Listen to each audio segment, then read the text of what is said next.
नमस्कार, good afternoon. कैसे हो आप सब? तो जैसा कि हमारे पूर्ववर्ती वक्ताओं ने इतना सब कुछ कहा, मैं बहुत शुक्रगुजार हूँ हमारे परम आदरणीय वीके शर्मा जी, अनिल जी, पायलट जी, राजवीर सोलंकी जी, अरुण यादव जी, भाई राजेश राठी जी और हमारे भाई साहब प्रकृति भक्त फाउंडेशन के जो अध्यक्ष हैं राजेश शर्मा जी और मेरी धर्मपत्नी बेटा उमा शर्मा जी और सचिन जी और जितने भी हमारे सहयोगी हैं, मैं उन सबका बहुत बहुत शुक्रगुजार हूं कि उन्होंने आज ये सारा कार्यक्रम बनाया, इसकी रूपरेखा रखी। जैसे कि सब लोगों ने बोला कि प्रकृति परमात्मा, जैसा हम जानते हैं शास्त्रों में भी है कि ईशावास्यम इदं सर्वम यत्किंच जगत्याम जगत, इस जगत के कण कण में ईश्वर विद्यमान है, वो हम सब जानते हैं।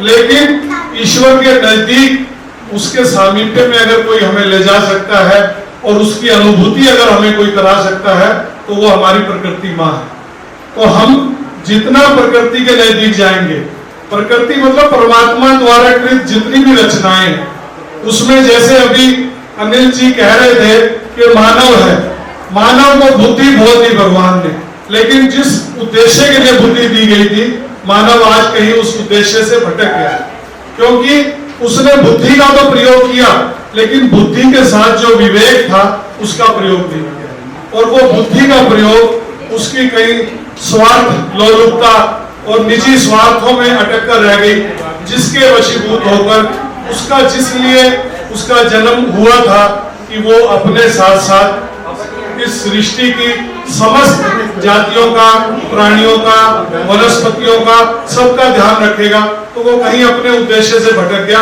वो अपने निजी स्वार्थ पे आ गया और उसके चक्कर में उसने ना आकाश छोड़ा, ना धरती छोड़ी और अब पाताल की भी बारी है, जगह जगह खोद दिया।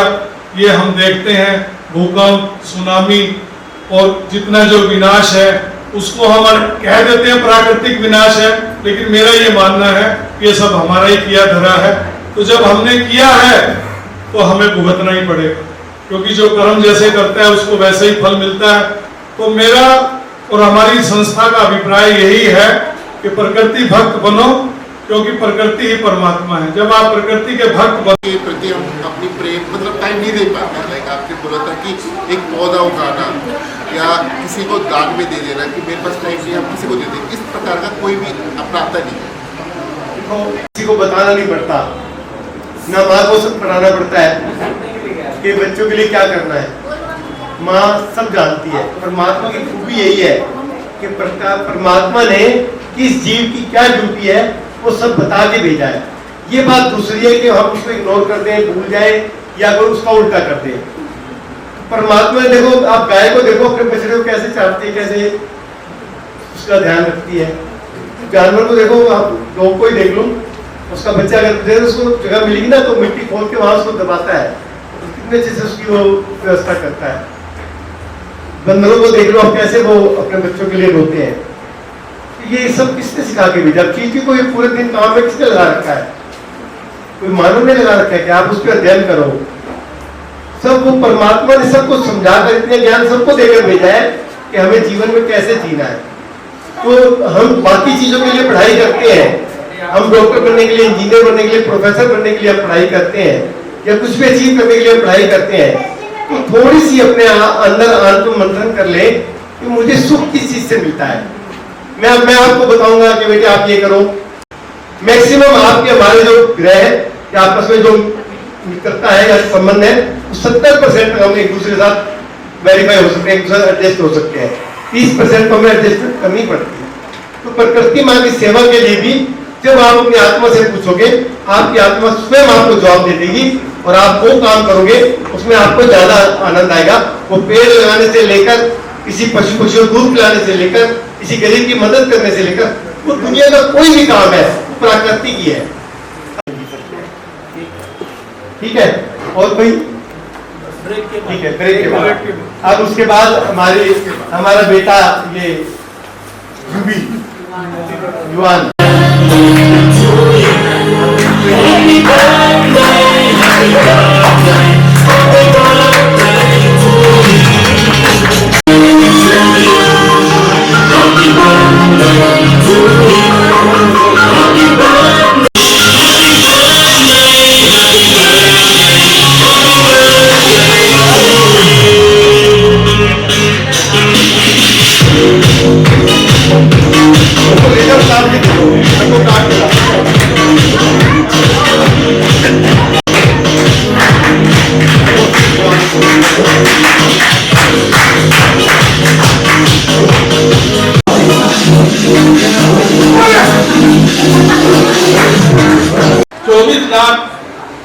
99,500 लोगों को पीछे छोड़ना होगा उस लेवल तब तो आप जाके आज के ये तमाम लोग जो है बढ़ रहे हैं।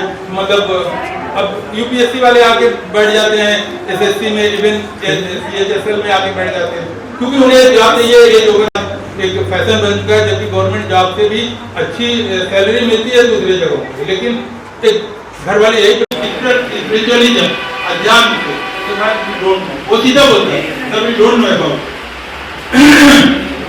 क्या होता है। खाना जी धर्म कह लीजिए या अध्यात्म या धर्म की मैं कहता अपने बारे में बता रहा हूँ, या कह लीजिए ये लॉजिकल है या नहीं, ये जो बुद्धि दिया उसके अनुसार दुनिया का हर इंसान अपने जीवन धर्म में लीन है, लगा हुआ है अपने बच्चों की परवरिश। तो हम और बुजुर्गों की सेवा किसी आराधना से कम नहीं होती, लेकिन आज क्या है जो हमारा देवता है ये अपने विचार रखना चाहता है प्रकृति के बारे में। नमस्ते, आफ्टरनून, हेलो, गुड आफ्टरनून। तो आप सबको तो पता ही होगा पढ़ाई बहुत जरूरी होती है, तो उसके अलावा क्या इम्पोर्टेंट होता है, किसी को पता है? बताओ। हमारे शक्ति को विकास करता है।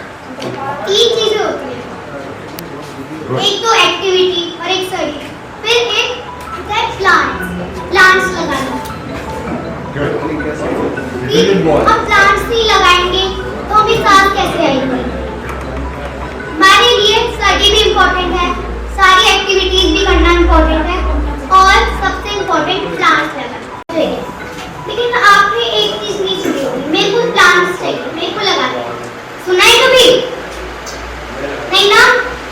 तो बच्चों को बोलो कभी प्लांट की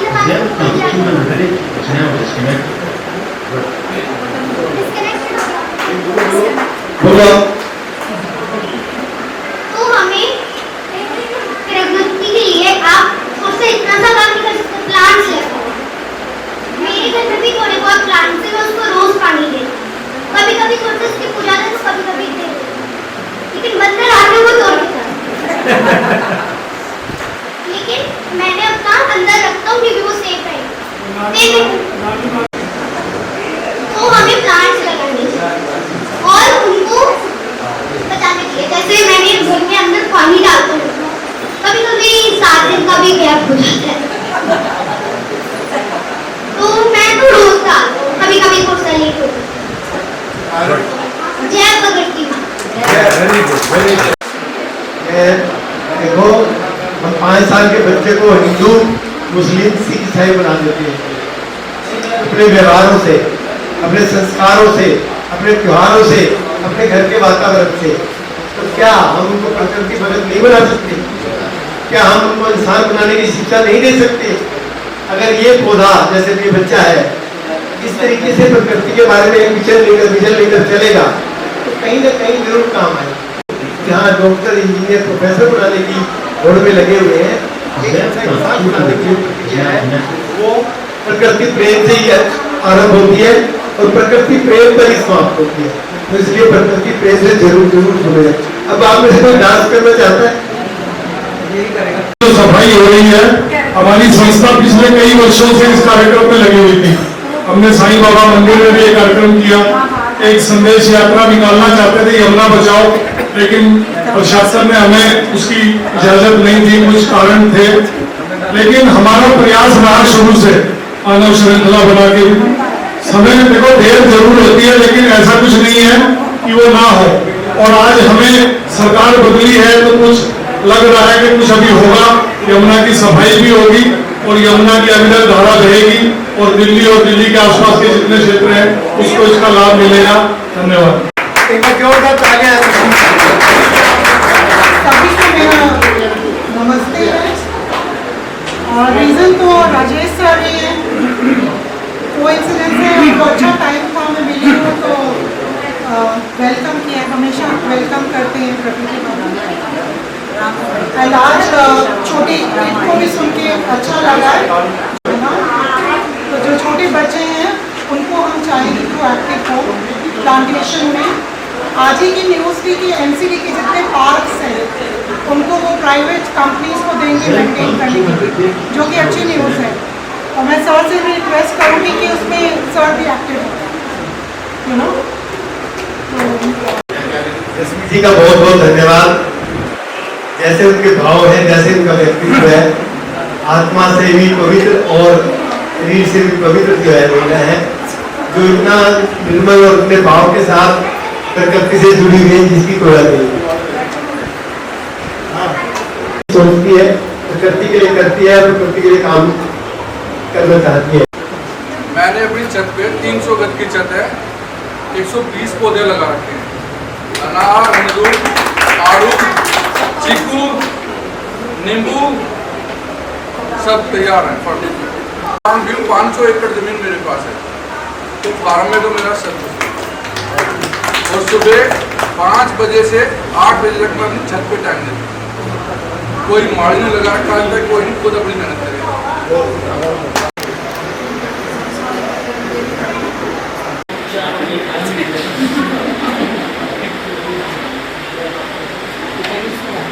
और हमारे मित्र मुकेश भोगल जी, जिन्होंने हमें यहाँ आमंत्रित किया, उनका बहुत बहुत धन्यवाद। अश्विनी जी का आज बर्थडे है, मैं उनकी दीर्घायु और उनके स्वास्थ्य के लिए ईश्वर से प्रार्थना करता हूँ। राधे राधे। आपका प्यार, आपका स्नेह, आपका मार्गदर्शन सदैव हमें मिलता रहेगी। शुभकामनाएं उम्मीदों के साथ।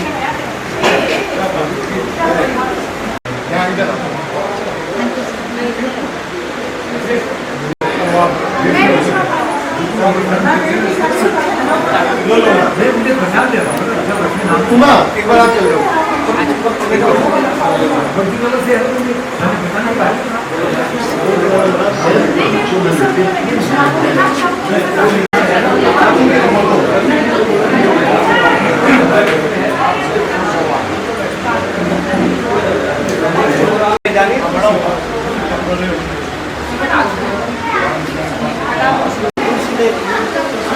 तुलसी क्या है?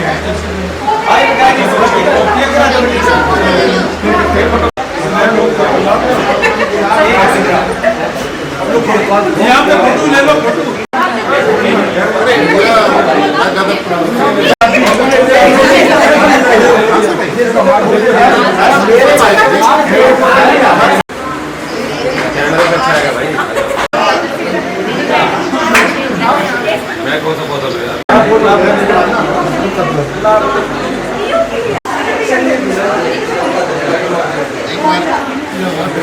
इधर देखना भाई।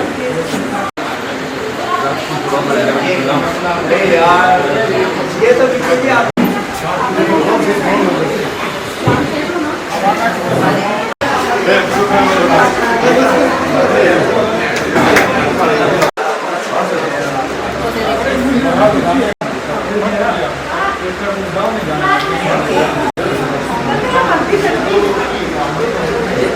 मुखेर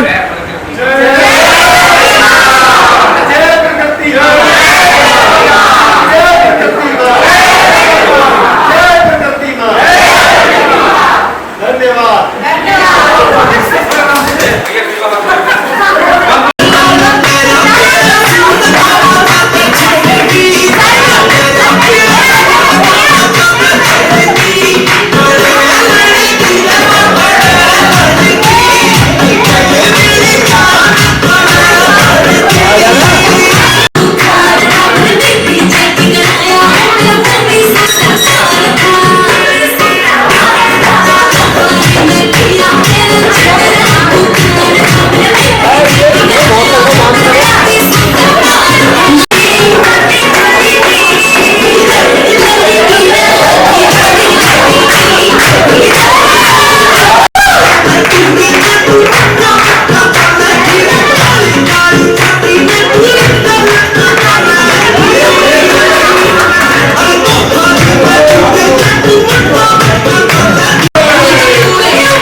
बाद में आई लेकिन इसमें भी